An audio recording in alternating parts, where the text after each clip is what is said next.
CPM രണ്ട് പ്രാവശ്യം മത്സരിച്ചവരെ വീണ്ടും മത്സരിപ്പിക്കാതിരിക്കാനായിട്ടുള്ള സാധ്യതകളുണ്ട്. മൂന്നാം ഊഴം നൽകാതിരിക്കുമെന്നാണ് നമ്മൾ കരുതിയിരുന്നത്. പക്ഷേ ചില ജനപ്രിയ MLA-മാരെ തലസ്ഥിതിയിൽ തന്നെ നിലനിർത്താനുള്ള സാധ്യതകളെ നമുക്ക് തള്ളിക്കളയാൻ പറ്റുമോ? തലസ്ഥാന ജില്ല ഉൾപ്പെടെയുള്ള പല ജില്ലകളിലും അങ്ങനെയുള്ള ചില പ്രശ്നങ്ങളുണ്ട്. അത് CPM-ന് മാത്രമല്ല CPI-ക്കും ഉണ്ട് അത്തരം കുഴപ്പങ്ങൾ. ബാക്കി പാർട്ടിക്കൊന്നും പിന്നെ ഇങ്ങനത്തെ വിഷയങ്ങളൊന്നും ഇല്ലല്ലോ. കാസർഗോഡ് ജില്ലയിൽ 5-ൽ 3 മണ്ഡലങ്ങൾ, കാസർഗോഡും മഞ്ചേശ്വരം ഒഴിച്ചാൽ ബാക്കി 3 മണ്ഡലങ്ങൾ, ഉദുമ, തൃക്കരിപ്പൂര്, പിന്നെ കാഞ്ഞങ്ങാടി, 3 മണ്ഡലങ്ങളും LDF-ൻ്റെ കയ്യിലാണ്. വീണ്ടും CH കുഞ്ഞമ്പു തന്നെ വരുമെന്ന കാര്യത്തിൽ സംശയമില്ല. CH കുഞ്ഞമ്പു വരികയും മൂന്നാം വട്ടം ഒരു LDF സർക്കാർ വരികയും ചെയ്യുകയാണെങ്കിൽ കുഞ്ഞമ്പു മന്ത്രിയും കൂടിയാണ്. തൃക്കരിപ്പൂര് M രാജഗോപാലാണ് നിലവിലുള്ളത്. രാജഗോപാൽ തന്നെ ആവർത്തിക്കപ്പെടും എന്നുള്ള സ്ഥിതിയാണ് അവിടെയുള്ളത്. കണ്ണൂർ ജില്ലയിൽ എത്തിക്കഴിഞ്ഞാൽ പയ്യന്നൂർ TI മധുസൂദനൻ വീണ്ടും ആവർത്തിക്കും. കല്യാശ്ശേരി പഴയ സഭ നേതാവ് M വിജിൻ വീണ്ടും മത്സരിക്കും, വിജയിക്കുകയും ചെയ്യും. തളിപ്പറമ്പ് MP ഗോവിന്ദൻ മാഷ് മത്സരരംഗത്തുണ്ടാവില്ല. അതിന് പകരം ആര് വരുമെന്നുള്ളതാണ്. അപ്പം ധർമ്മടത്ത് പിണറായി വീണ്ടും മത്സരിക്കുമോ എന്നുള്ളത് ഒരു ചോദ്യമാണ്. CPM-ന്റെ ഏറ്റവും വലിയൊരു രാഷ്ട്രീയ തന്ത്രം കൂടിയായിരിക്കും. 2 വട്ടമായിട്ടും ഇളവ് കൊടുക്കണം എന്നുണ്ടെങ്കിൽ, മൂന്നാമത്തെ വട്ടം മത്സരിക്കാൻ ഇളവ് കൊടുക്കണം എന്നുണ്ടെങ്കിൽ ആ ആളല്ലാതെ വേറെ ആര് നിന്നാലും മണ്ഡലം പിടിക്കാൻ പറ്റില്ല എന്നുള്ളിടത്ത് മാത്രമായിരിക്കും ഇളവ് കൊടുക്കുക. രാജൻഭായ് നമസ്കാരം. നമസ്കാരം. രാജൻഭായ്, 2026 നടക്കുന്ന നിയമസഭാ തെരഞ്ഞെടുപ്പിൽ CPM 2 പ്രാവശ്യം മത്സരിച്ചവരെ വീണ്ടും മത്സരിപ്പിക്കാതിരിക്കാനായിട്ടുള്ള സാധ്യതകളുണ്ട്. മൂന്നാം ഊഴം നൽകാതിരിക്കുമെന്നാണ് നമ്മൾ കരുതിയിരുന്നത്. പക്ഷേ ചില ജനപ്രിയ MLA-മാരെ തലസ്ഥിതിയിൽ തന്നെ നിലനിർത്താനുള്ള സാധ്യതകളെ നമുക്ക് തള്ളിക്കളയാൻ പറ്റുമോ? അല്ല, തള്ളിക്കളയാൻ പറ്റുമെന്ന് വെച്ച് കഴിഞ്ഞാൽ തലസ്ഥാന ജില്ല ഉൾപ്പെടെയുള്ള പല ജില്ലകളിലും അങ്ങനെയുള്ള ചില പ്രശ്നങ്ങളുണ്ട്. അത് CPM-ന് മാത്രമല്ല CPI-ക്കും ഉണ്ട് അത്തരം കുഴപ്പങ്ങൾ. ബാക്കി പാർട്ടിക്കൊന്നും പിന്നെ ഇങ്ങനത്തെ വിഷയങ്ങളൊന്നും ഇല്ലല്ലോ. ബാക്കി ഈ 2 പാർട്ടി അല്ലാതെ പിന്നെ മുസ്ലിം ലീഗാണ് 3 ടൈമായവരെ മാറ്റുക എന്നുള്ളത്. എക്സെപ്റ്റ് കുഞ്ഞാലിക്കുട്ടി. CPM-ൽ പിണറായി വിജയനും ലീഗിൽ കുഞ്ഞാലിക്കുട്ടിക്കും മാത്രമാണ് ഇളവുകൾ കിട്ടാറുള്ളത്. ഇപ്പോൾ ഒരു തവണ മന്ത്രിമാരായവർ അടുത്ത തവണ മന്ത്രിമാരാവണ്ട എന്ന് 2021 തീരുമാനിച്ചു. പക്ഷേ മുഖ്യമന്ത്രിക്ക് ഇളവ് കിട്ടി എന്ന് പറയുന്ന പോലെയാണ് കുഞ്ഞാലിക്കുട്ടിക്കും ഇളവ് കിട്ടും. അത് പിന്നെ അതിനപ്പുറത്തേക്കൊന്നും ഒരു മരുന്നും പറക്കത്തില്ല. അപ്പോൾ അതവിടെ നിൽക്കുന്നു. പക്ഷേ CPI-യെ സംബന്ധിച്ചിടത്തോളം അവരും ഈ തുടർച്ചയായിട്ട് ആളുകളെ നിർത്താറില്ല, മാറ്റി കൊണ്ടുവരാറുണ്ട്. ലീഗ് 3 ടൈം നിർബന്ധമാക്കി. CPM 2 ടൈം കർശനമായിട്ട് കഴിഞ്ഞ തവണ നടപ്പിലാക്കി.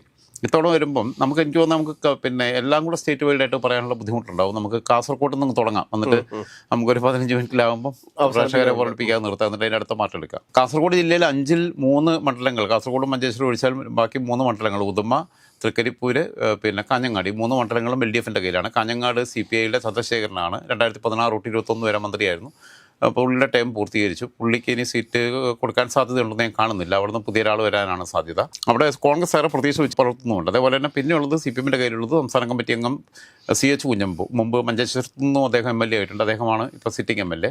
വീണ്ടും CH കുഞ്ഞമ്പു തന്നെ വരുമെന്ന കാര്യത്തിൽ സംശയമില്ല. CH കുഞ്ഞമ്പു വരികയും മൂന്നാം വട്ടം ഒരു LDF സർക്കാർ വരികയും ചെയ്യുകയാണെങ്കിൽ കുഞ്ഞമ്പു മന്ത്രിയും കൂടിയാണ്. അപ്പോൾ കുഞ്ഞമ്പു ഇത്തവണയോടെ മത്സരിക്കും.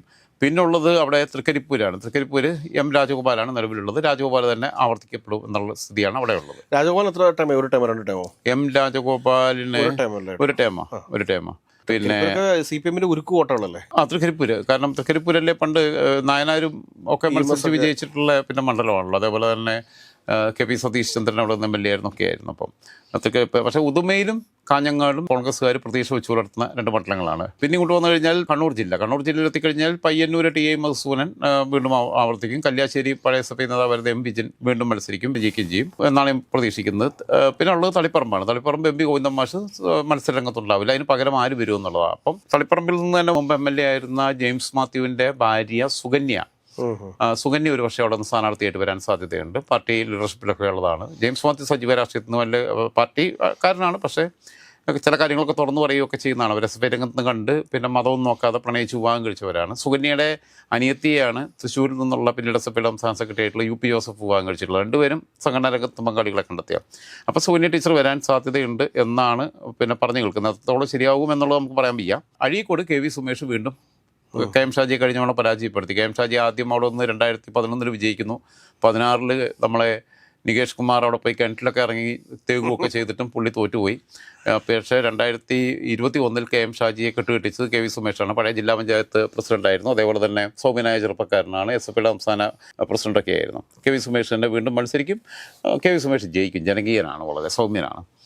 അത് കഴിഞ്ഞ് കഴിഞ്ഞാൽ പിന്നീടുള്ളത് കണ്ണൂർ കടന്നപ്പള്ളി രാമചന്ദ്രൻ നടന്ന സീറ്റ് പ്രാവശ്യം CPM ഏറ്റെടുക്കാൻ സാധ്യതയുണ്ട്. പക്ഷേ CPM-ന് കണ്ണൂർ സിറ്റി ഉൾപ്പെടുന്ന കണ്ണൂർ സീറ്റ് എന്ന് പറഞ്ഞു കഴിഞ്ഞാൽ മുസ്ലിം ലീഗ് വളരെ പ്രബലമായൊരു കക്ഷിയാണ്.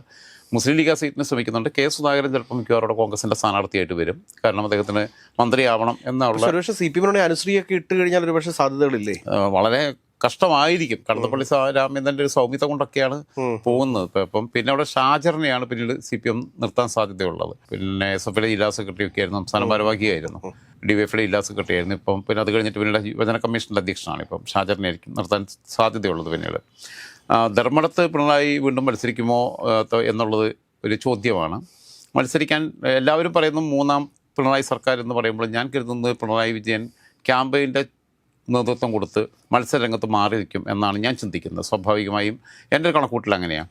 കാരണം പിന്നെ മുഖ്യമന്ത്രിയൊക്കെ പിന്നീടല്ലേ തീരുമാനിക്കുന്നു, പ്രഖ്യാപിക്കുന്നു ഒക്കെ. പിണറായി പരിപൂർണമായും ക്യാമ്പയിൻ രംഗത്ത് മുമ്പിൽ നിന്നുകൊണ്ട്, കാരണം പിണറായിക്ക് പാർട്ടിക്ക് ഒരു ഈ ഭരണം പിടിച്ചു കൊടുക്കുക എന്നൊരു വലിയ ദൗത്യം പിണറായി, കാരണം താൻ 10 വർഷം മുഖ്യമന്ത്രി ആയിരുന്നതാണ് ഈ പാർട്ടിയുടെ.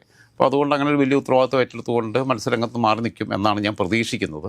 മറ്റുള്ള രീതിയിലുള്ള വ്യാഖ്യാനങ്ങളും വാർത്തകളും ഒക്കെ നിരന്തരം മാധ്യമങ്ങളിൽ നിൽക്കുമ്പോഴും വ്യക്തിപരമായി, കാരണം അല്ലാതെ എനിക്ക് അവരുമായിട്ടുള്ള ആ കാര്യത്തിൽ ഇതുവരെ പിണറായി ആരെങ്കിലും എടുത്ത് മനസ്സ് തുറന്ന് പുറത്തേക്ക് ലീക്കായിട്ടില്ല. മനസ്സ് തുറന്ന് കാണും, പുറത്തോട്ട് ലീക്കായിട്ടില്ല. CPM ഏറ്റവും വലിയൊരു രാഷ്ട്രീയ തന്ത്രം കൂടിയായിരിക്കും അത്. തന്ത്രം തന്നെയായിരിക്കും അങ്ങനെ വരുമ്പോൾ.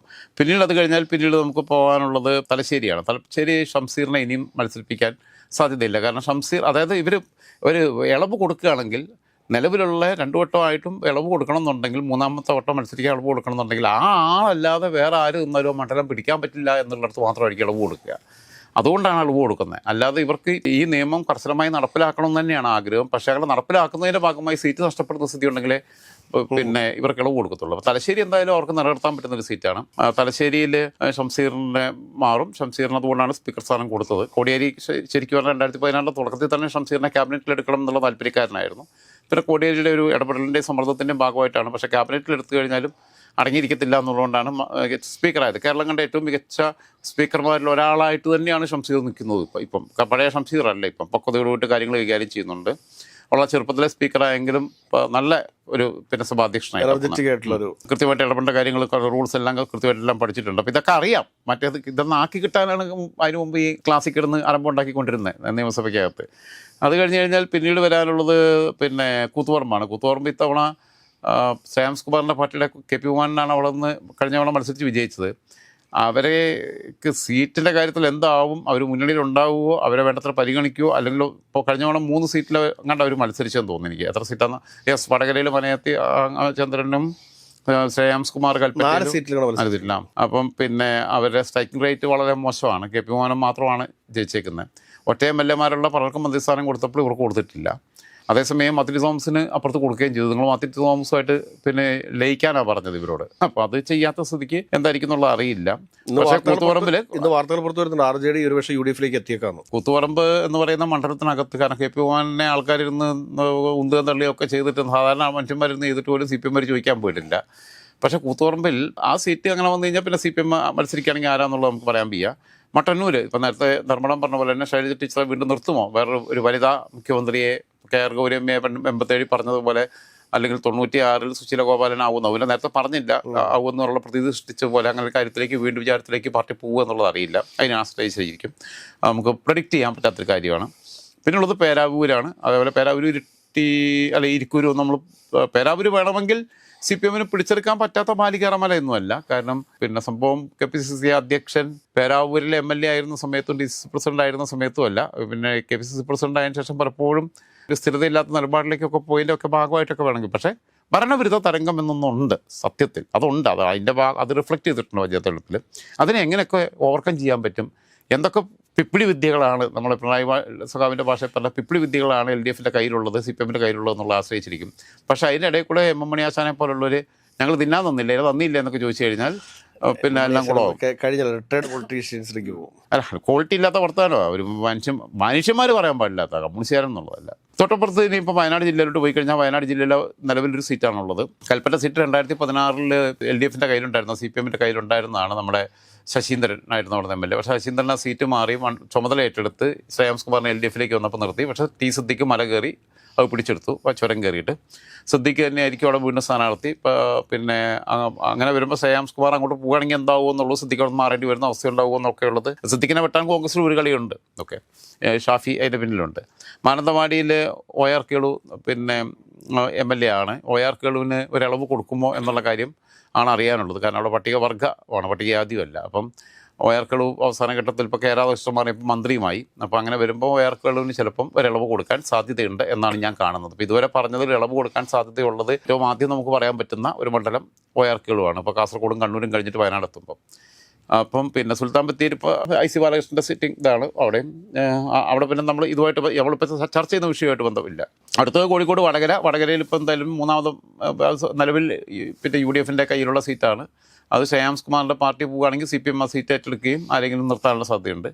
കുറ്റിയാടിയിൽ KP കുഞ്ഞഹമ്മദാണ്. അത് കഴിഞ്ഞ മാണി കോൺഗ്രസിന് കൊടുത്തിട്ട് മാണി കോൺഗ്രസിനെ പ്രാദേശികമായി CPM പ്രക്ഷോഭം നടത്തിയിട്ട് പിന്നെ തോക്കും എന്നുള്ള ഘട്ടം വന്നപ്പോഴാണ് സ്ഥാനാർത്ഥിയെ മാറ്റി CPM ഏറ്റെടുക്കുന്നത്. പാർട്ടി പ്രവർത്തകരുടെ വിജയം, പാർട്ടി പ്രവർത്തകരെ പറഞ്ഞപ്പെടത്തില്ലെന്ന് പറഞ്ഞു. അങ്ങനെ പഴയ ജില്ലാ പഞ്ചായത്ത് മെമ്പർ പിന്നെ KP കുഞ്ഞഹമ്മദ് കുട്ടി തന്നെ വീണ്ടും മത്സരിക്കും. നാദാപുരത്ത് EK വിജയനെ മാറ്റി വേറൊരാളെ പ്രതിഷ്ഠിക്കാൻ ആരാ അവരുടെ തൊള്ളേന്നുള്ളത് നമുക്ക് CPI തൊള്ളേന്നുള്ളൊരു പ്രശ്നമുണ്ട്. അത് എങ്ങനെ അവർ തീരുമാനം എടുക്കുമെന്നുള്ളത് നമുക്ക് പറയാൻ പറ്റില്ല. CPI ആയതുകൊണ്ട് എന്ത് തീരുമാനം എടുക്കുക, അവർ നാളെ ആണെങ്കിൽ ആത്മഹത്യ ചെയ്യാനും തീരുമാനിക്കാം, ഒക്കെ തീരുമാനം. കൊലപാതകം ചെയ്യാനോ അടിക്കാനും പിടിക്കാനും ഒരു പോകത്തില്ല, ആത്മഹത്യ ചെയ്തേ. രാഷ്ട്രീയ ആത്മഹത്യ നിരന്തരമായി ചെയ്തുകൊണ്ടിരിക്കുന്ന ഒരു പാർട്ടിയാണ് CPI എന്നാണ് പറയാനുള്ളത്. വെളിയത്തിൻ്റെയും ഒക്കെ കാലത്തിന് ശേഷം, CK ചന്ദ്രപ്പൻ്റെ കൂടി കാലത്തിന് ശേഷം, അതേപോലെ K ഇസ്മായിൽ പോലെയുള്ള ഒരു സൈലൻ്റ് ആയതിനു ശേഷം കൂട്ടത്തോടെ ആത്മഹത്യ ചെയ്യണോ ചെയ്യുമോ ഇല്ലയോ എന്നുള്ളതാണ് ഇനി പറയാനുള്ളത്. ബാക്കി അത് കഴിഞ്ഞ് കഴിഞ്ഞാൽ പിന്നീട് കൊയിലാണ്ടിയാണ്. കാനത്തിൽ ജമീലായിരുന്നു പിന്നെ അവിടെ നിന്നുള്ള MLA. തീർച്ചയായിട്ടും അടുത്ത തവണ മന്ത്രിസഭ വന്നിരുന്നെങ്കിൽ പിന്നെ ഒരു വട്ടം കൂടി മത്സരിച്ച് ജയിക്കുകയാണെങ്കിൽ മന്ത്രിയാകുമായിരുന്നു. കേരളത്തിലെ ആദ്യത്തെ മുസ്ലിം ഭാഗത്തു നിന്നുള്ള വനിതാ മന്ത്രി എന്ന ഒരു ഖ്യാതി കിട്ടുമായിരുന്നു. പക്ഷേ ഒരു കുറേ കാലങ്ങളായിട്ട് രോഗാവസ്ഥയിലായിരുന്നു. ഇപ്പോൾ കഴിഞ്ഞ മാസം മരണപ്പെട്ടു. സ്വാഭാവികമായിട്ടും ആ സീറ്റിലേക്ക് വരിക KP അനിൽകുമാർ, പഴയ യൂത്ത് കോൺഗ്രസിൻ്റെ സംസ്ഥാന അധ്യക്ഷൻ KP അനിൽകുമാർ. മുമ്പൊരിക്കലും അവിടെ കോൺഗ്രസിൻ്റെ സ്ഥാനാർത്ഥിയായിട്ട് മത്സരിക്കുകയും ചെയ്തിട്ടുണ്ട്. ഇപ്പം ഒട്ടേപ്പക്കിൻ്റെ ചെയർമാനാണ്. ഒരു കാറും ഡ്രൈവറും കൊടുത്തിട്ടുണ്ട് CPM കൂടെ വന്നപ്പോൾ. നന്നായിട്ട് നല്ല ഒറേറ്റർ കാര്യങ്ങളൊക്കെ പ്രസൻറ്റ് ചെയ്യാൻ കഴിവുണ്ട്. ഓർഗനൈസറാണ്. അപ്പോൾ KP അനിൽകുമാർ ആയിരിക്കും അവിടെ സ്ഥാനാർത്ഥിയായിട്ട് വരുന്നത് CPMൻ്റെ മിക്കവാറും. അടുത്തത് പേരാമ്പ്രയാണ്. പേരാമ്പ്ര TP രാമകൃഷ്ണൻ്റെ 2 ടേം കഴിഞ്ഞു. TP രാമകൃഷ്ണൻ മാറും. പകരം അവിടെ ആര് വരും എന്ന കാര്യവും ഒരു വ്യക്തത വന്നിട്ടില്ല. അതിനകത്ത് പല യുവ നേതാക്കളുടെയും പേരുകൾ ഉയർന്നു കേൾക്കുന്നുണ്ട്. സംസ്ഥാന നേതാക്കന്മാരുടെ അല്ല, യുവ നേതാക്കളുടെ പേരാണ് ഇപ്പോൾ ഈ ഒഴിവ് വരുന്ന സ്ഥലങ്ങളിലൊക്കെ കേൾക്കുന്നത്. അങ്ങനെയാണ്. പക്ഷേ പേരാമ്പ്ര കോൺഗ്രസിന് കുറച്ച് സാധ്യതകളുള്ളൊരു സ്ഥലമാണ്. അതെ.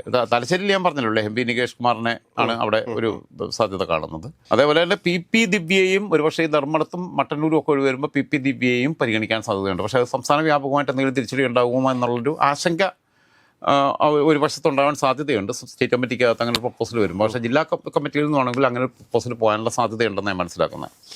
അതോടൊപ്പം തന്നെ പിന്നെ PK ശ്യാമള, MP ഗോവിന്ദൻ മാഷിൻ്റെ ഭാര്യ PK ശ്യാമളയും പരിഗണനയിലുണ്ട് എന്നാണ് അറിയാൻ പറ്റുന്നത്. അത് കഴിഞ്ഞ് കഴിഞ്ഞാൽ പിന്നീട് പേരാമ്പ്ര കഴിഞ്ഞാൽ ബാലുശ്ശേരിയിൽ സച്ചിൻ ദേവാണ്, നമ്മളെ ആര്യ രാജേന്ദ്രൻ്റെ ഹസ്ബൻഡ് സച്ചിൻ ദേവാണ്. സച്ചിൻ വീണ്ടും അവിടെ മത്സരിക്കും.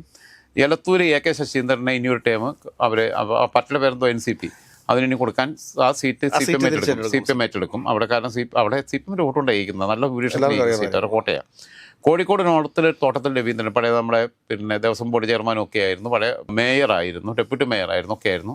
അദ്ദേഹത്തിന് പക്ഷേ പ്രായാധിക്യമൊക്കെ ആയിട്ടുണ്ട്. അദ്ദേഹത്തിന് ഒരു ടൈം ഇപ്പോൾ കൊടുത്തു. പ്രദീപകുമാറിൻ്റെ മണ്ഡലമായിരുന്നു. അപ്പോൾ പ്രദീപകുമാർ 2 ടൈമൊക്കെ ആയപ്പോഴാണ് തോട്ടത്തിൽ രവീന്ദ്രൻ കൊടുത്തത്. ഇത്തവണ സീറ്റിൽ പുതിയ ഒരാൾ വരും. പറഞ്ഞു കേൾക്കുന്നിടത്തോളം വെച്ച് മുസാഫർ അഹമ്മദ്, ഒരു കോർപ്പറേഷനിൽ മേയറാക്കാൻ വേണ്ടി ഇരുന്നതാണ് മുസാഫർ അഹമ്മദിനെ. മുസാഫർ അഹമ്മദ് നിയമസഭയിലേക്ക് ആ മണ്ഡലത്തിൽ നിന്ന് അദ്ദേഹം തോറ്റുപോയി. അപ്പം മുസാഫർ അഹമ്മദിനെ കോഴിക്കോട് നോർത്തിൽ കൊണ്ടുവന്നിട്ട് മത്സരിപ്പിച്ച് വിജയിപ്പിക്കാനുള്ള സാധ്യതയുണ്ട്. മാത്രമല്ല ഒരു അടുത്തൊരു മിനിസ്റ്റർ വരികയാണെങ്കിൽ ചിലപ്പോൾ പരിഗണിക്കപ്പെടാനും സാധ്യതയുണ്ട്. മലബാറിൽ നിന്നുള്ള മുസ്ലിം കോർപ്പറേഷനിലേക്ക് മത്സരിച്ച് തോറ്റേനോ പിന്നെ അതിനെന്താ സീറ്റ് കൊടുക്കുന്നതിന്. പാർലമെൻറ്റിലേക്ക് തോറ്റ റിയാസിനും അത് കുറച്ച് കാലം മുമ്പാന്ന് പറയാം. 19 പാർലമെൻറ്റിലേക്ക് മത്സരിച്ച് തോറ്റ പിന്നെ വാസവനും MP രാജേഷും P രാജീവും KN ബാലഗോപാലും 4 പേരും നിയമസഭയിലോട്ട് മത്സരിച്ച് മന്ത്രിമാരായില്ലേ. അന്ന് തോറ്റത് നന്നായെന്നുള്ള അഭിപ്രായത്തിൽ എത്തിയില്ലേ. മറ്റൊരു ഡിവിഷൻ്റെ പ്രത്യേക സ്വഭാവവും കാര്യങ്ങളൊക്കെ ഉണ്ട് നോർത്തിൽ. പക്ഷേ നോർത്തിൽ എതിർവശത്ത് വരുന്നത് KSUവിൻ്റെ മുൻ സംസ്ഥാന പ്രസിഡൻ്റായിരുന്ന അഭിജിത്ത് ആയിരിക്കും. കഴിഞ്ഞ തവണ അഭിജിത്താണ് മത്സരിച്ചത്. അതുകൊണ്ട് നല്ല മത്സരത്തിലേക്ക് പോകും. അവിടെ BJPക്ക് വേണ്ടി കഴിഞ്ഞ തവണ മത്സരിച്ചത് MT രമേശുമാണ്. അവിടെ നിന്ന് നമ്മൾ കോഴിക്കോട് സൗത്തിലോട്ട് എത്തിക്കഴിഞ്ഞാൽ അഹമ്മദ് ദേവർ കോവിലിന് തന്നെ ANLനെ സീറ്റ് കൊടുക്കും. അഹമ്മദ് ദേവർ കോവിൽ തന്നെ മത്സരിക്കും. റിസൾട്ട് എന്താവും എന്നുള്ളത് പറയാൻ പറ്റത്തില്ല. അവിടെ ഒരു പക്ഷേ PK ഫിറോസ് താനൂർ നോക്കുന്ന പോലെ തന്നെ കോഴിക്കോട് സൗത്ത് നോക്കുന്നുണ്ട് ലീഗിൻ്റെ. ചിലപ്പോൾ ഒരു വനിതാ സ്ഥാനാർത്ഥിയെ കഴിഞ്ഞ തവണ ഇട്ടതുപോലെ പുതുമുഖത്തെ യുവത്വത്തിൻ്റെ പ്രതീകമായിട്ടുള്ള ആരെയെങ്കിലും അവിടെ പ്ലേസ് ചെയ്യാനും സാധ്യതയുണ്ട്. അവർ കഴിഞ്ഞ തവണ നൂർബിന റഷീദിനെയാണെന്ന് തോന്നിട്ട്. അതിന് മുമ്പ് പ്രാവശ്യം പിന്നെ ഖമർ നിസാർ അൻവറിനെ ഒരു പരീക്ഷിച്ച 2 തവണ ഓരോ സ്ത്രീകളെ നിർത്തി തോറ്റുപോയി. ഇപ്പം പിന്നെ കുറച്ചുകൂടി കൾച്ചർ മാറിയല്ലോ സിബി, ഇതിൻ്റെ മാറ്റമുണ്ട്. ഇപ്പം പെൺകുട്ടികളെ സ്ത്രീകളെയും അംഗീകരിക്കാനൊക്കെ പറ്റുന്നത് സംസ്ഥയുടെ തലപ്പത്തിരിക്കുന്നവരെന്തെങ്കിലുമൊക്കെ പറഞ്ഞാലും സമൂഹം അതിനനുസരിച്ച് മാറ്റം വന്നിട്ടുണ്ട്. പിന്നെ ബേപ്പൂരാണ്. ബേപ്പൂർ ഇത്തവണ പിന്നെ കോഴിക്കോട് സൗത്തോടെ കഴിഞ്ഞ ബേപ്പൂർ നല്ല ഭൂരിപക്ഷത്തിന് റിയാസ് മത്സരിച്ച് വിജയിച്ചതാണ്. പക്ഷേ ബേപ്പൂരെ ഈ ത്രിതല പഞ്ചായത്ത് തെരഞ്ഞെടുപ്പിന് ശേഷമുള്ളൊരു ചിത്രം എടുത്ത് നോക്കുമ്പോൾ ബേപ്പൂർ അത്ര സുരക്ഷിതമെന്ന് പറയാൻ പറ്റില്ല. UDFിലേക്ക് PV അൻവറിനെ അസോസിയേറ്റ് ചെയ്യിപ്പിക്കുന്ന സമയത്ത് PV അൻവറിൻ്റെ മുമ്പിലിട്ട് കൊടുക്കുന്ന സീറ്റ് ഇതായിരിക്കും, ബേപ്പൂരായിരിക്കും. അല്ലാതെ മലപ്പുറം ജില്ലയിലെ സുരക്ഷിത സീറ്റുകളൊന്നും കൊടുക്കാൻ പോകുന്നില്ല. PV അൻവറിന് ബേപ്പൂർ നിർത്തുകയാണെങ്കിൽ അത് പിന്നെ അൻവർ ഒരു പിണറായിസം എന്നൊരു പ്രയോഗം കൊണ്ടുവന്നതിനകത്ത് അൻവറിന് റോളുണ്ട്. ഈ മുക്കാൽ പിണറായി എന്ന് സതീശനെ പിടിച്ചതിനകത്തും അൻവറിന് റോളുണ്ട്. അപ്പോൾ ആ അൻവറിനെ അവിടെ കൊണ്ടുവന്നിടുമ്പം അത് പിന്നെ പിണറായിയും അൻവറും തമ്മിലുള്ള ഫൈറ്റ് എന്നുള്ള രീതിയിലേക്ക് അത് UDF LDF എന്നുള്ളതിനപ്പുറത്തേക്ക് വേറെ തലത്തിലേക്ക് അത് മാറാനും, ഒരു കാലത്ത് വളരെ അടുത്ത ആത്മസുഹൃത്തുക്കളായിരുന്നു റിയാസും അൻവറും, വളരെ അടുത്ത ബന്ധമായിരുന്നു. അപ്പോൾ അതൊരു വ്യക്തിപരമായ ശത്രുതയുടെ പിന്നെ രൂക്ഷത മത്സരത്തിനകത്ത് വരും എന്നുള്ളതാണ്. ചിലപ്പോൾ ഒരു കലാപത്തിലേക്കൊക്കെ തെരഞ്ഞെടുപ്പ് കഴിഞ്ഞ് കഴിഞ്ഞാൽ അങ്ങോട്ടും ഇങ്ങോട്ടും അടിയും പിടിയൊക്കെ ഉണ്ടാകാൻ സാധ്യതയുള്ള സ്ഥലമായിട്ടും ബേപ്പൂർ മാറും. അപ്പോൾ ബേപ്പൂർ അങ്ങനെയായിരിക്കും വരുന്നത്. അപ്പോൾ EC വാക്കൂർ കഴിഞ്ഞ ഓണത്തെ പോലെ അവിടെ റിയാസ് തന്നെ ആയിരിക്കും വീണ്ടും സ്ഥാനാർത്ഥി. പക്ഷേ ഇനിയൊരു മിനിസ്ട്രി വന്നാൽ റിയാസ് മിനിസ്ട്രി ഉണ്ടാവാൻ സാധ്യതയില്ല. ഓക്കെ, അടുത്തത് കുന്നമംഗലമാണ്. PTI റഹീമിൻ്റെ പ്രായം വലിയ ഘടകമാണ്. പക്ഷേ PTI റഹീം ആയതുകൊണ്ടാണ് തുടർച്ചയായിട്ട് ജയിച്ചു വരുന്നത്. അവിടെ എന്തായിരിക്കും എന്നുള്ളത് എനിക്ക് പറയാൻ പറ്റത്തില്ല. കൊടുവള്ളിയിൽ എന്തായിരുന്നാലും നിലവിലെ സ്ഥിതിയിൽ മുസ്ലിം ലീഗ് ജയിക്കും. MK മുനീർ ആയിരിക്കത്തില്ല സ്ഥാനാർത്ഥി. അവിടെ ലീഗിൻ്റെ വേറെ കഴിവുള്ള നേതാക്കന്മാർ തന്നെ വന്ന് മത്സരിക്കും. MK മുനീറിന് കഴിവില്ലാത്തതുകൊണ്ടല്ല, ആരോഗ്യ പ്രശ്നങ്ങൾ കാരണം അദ്ദേഹത്തെ ആദ്യം ഒഴിവ് വരുന്ന രാജ്യസഭയിലേക്ക് അയക്കാനാണ് സാധ്യത. തിരുവമ്പാടി നിലവിലെ സ്ഥിതിയിൽ ലിൻഡോയുടെ ഫിറ്റാണ്, ലിൻഡോ ജോസഫ് CPMൻ്റെ. പക്ഷേ അതേസമയം തന്നെ ഈ ഒരു ഭരണവിരുദ്ധ തരംഗവും കാര്യങ്ങളൊക്കെ വരുമ്പോൾ പലതവണ മുസ്ലിം ലീഗ് മത്സരിച്ച് ജയിച്ചതാണ്. അത് കോൺഗ്രസിൻ്റെ സ്ഥാനാർത്ഥി നിൽക്കുകയോ അല്ലെങ്കിൽ കേരള കോൺഗ്രസ് മാണി ഗ്രൂപ്പ് ഇങ്ങോട്ട് അങ്ങനെ വരികയാണെന്നുണ്ടെങ്കിൽ ആ സീറ്റ് വല്ലതും അവർക്ക് കൊടുക്കുകയൊക്കെ ചെയ്ത് കഴിഞ്ഞാൽ അവിടെ ആപ്റ്റാണ് ഇപ്പോഴും ലിൻഡോയെ സംബന്ധിച്ച്. ലിൻഡോ വളരെ അടിത്തട്ടി പ്രവർത്തിക്കുന്ന ഒരാളാണ്. സാധ്യത വളരെ കുറവാണ്. പക്ഷേ ഭരണവിരുദ്ധ തരംഗം എന്ന് പറയുന്ന സാധനം ഇതിനൊക്കെ ചിലപ്പോൾ മറികടക്കുന്നതായിരിക്കും വ്യക്തിപരമായ പ്രഭാവത്തെക്കാൾ. അങ്ങനല്ല സ്ഥിതി. ഇതൊരു കോട്ടയല്ല. ഇത് പലതവണ മാറിയും മറിഞ്ഞൊക്കെ നിന്നതാണ്. പിന്നെ കുറേ വർഷം പിന്നെ അതായത് പിടിച്ചെടുക്കുന്നത് മത്തായി ചാക്കോയാണ് 2006 UDF MLA ഉണ്ടായിട്ടുണ്ട്. അപ്പോൾ എന്തായിരുന്നാലും ഇപ്പോഴത്തെ സ്ഥിതിയിൽ അവിടെയും നല്ല മത്സരം നടക്കുന്നൊരു മണ്ഡലമായിരിക്കും. നല്ല കാൻഡിഡേറ്റിനെ UDF നിർത്തിക്കഴിഞ്ഞാൽ, പ്രത്യേകിച്ച് ലീഗിൽ നിന്ന് സീറ്റ് ഏറ്റെടുത്തിട്ട് കാൻഡിഡേറ്റിനെ നിർത്തുകയാണെന്നുണ്ടെങ്കിൽ, കോൺഗ്രസ് ഏറ്റെടുത്തിട്ട് നിർത്തുകയാണെന്നുണ്ടെങ്കിൽ ഒന്നും പറയാൻ പറ്റാത്തൊരു ഫലം അവിടെ ഉണ്ടാവും എന്നുള്ളതാണ്. പിന്നെ അൻവറിന് കുറച്ച് വോട്ടൊക്കെ കടമ്പുയിൽ എന്നൊക്കെ പറയുന്ന തിരുവമ്പാടി മണ്ഡലത്തിലെ വിവിധ ഭാഗങ്ങളിലൊക്കെ ഉണ്ട്. അപ്പം ഇതാണിപ്പോൾ ഇതുവരെയുള്ള സ്ഥിതി. അതായത് കണ്ണൂർ, കാസർഗോഡ്, കോഴിക്കോട്, പിന്നെ വയനാട്, 4 ജില്ലയെ നമുക്ക് പറയാൻ പറ്റുകയുള്ളൂ. ബാക്കിയുള്ള അടുത്ത ദിവസം പറയാം.